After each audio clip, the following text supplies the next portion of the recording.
નમસ્કાર મિત્રો, મારી પીઆર ગુજરાતી ચેનલમાં તમારું સ્વાગત છે। મિત્રો, અત્યારે હાલની સૌથી મોટી અને દુઃખદ ખબર સામે આવી રહી છે। જ્યાં મિત્રો આપને જણાવી દઈએ કે કવાડ તાલુકાના છેવાડના આપેશ્વર ખાતે નર્મદા નદીમાં બપોરે નાહવા પડેલા યુવકનો મગરે શિકાર કરીને નદીના ઊંડા પાણીમાં ખેંચી ગયો હતો, જેની લાશ 3 કલાક બાદ મળી હતી। આપેશ્વર ખાતે નર્મદા નદીમાં છેલ્લા કેટલા સમયથી મગરનો આતંક જોવા મળી રહ્યો છે। ત્યારે ગઈકાલે બપોરના સમયે લગભગ 1 વાગ્યાના અરસામાં છોડવાણી ગામનો યુવક નીરજ મોલજી ભીલ પોતાના કુટુંબી ભાઈઓ સાથે ગયો હતો, જે નર્મદા નદીમાં નાહવા પડ્યો હતો। ત્યારે નહાતી વખતે અચાનક એક મગર હુમલો કરીને નીરજને નદીના ઊંડા પાણીમાં ખેંચી ગયો હતો।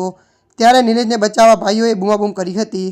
3 કલાક બાદ મગર યુવકને ખાવા માટે નદી કિનારે લાવતા ત્યાં હાજર લોકોએ મગર ઉપર પથ્થરમારો કરતા મગર યુવકના મૃતદેહને છોડીને નદીમાં જતો રહ્યો હતો, જે બાદ લોકોએ મૃતદેહનો કબજો લીધો હતો।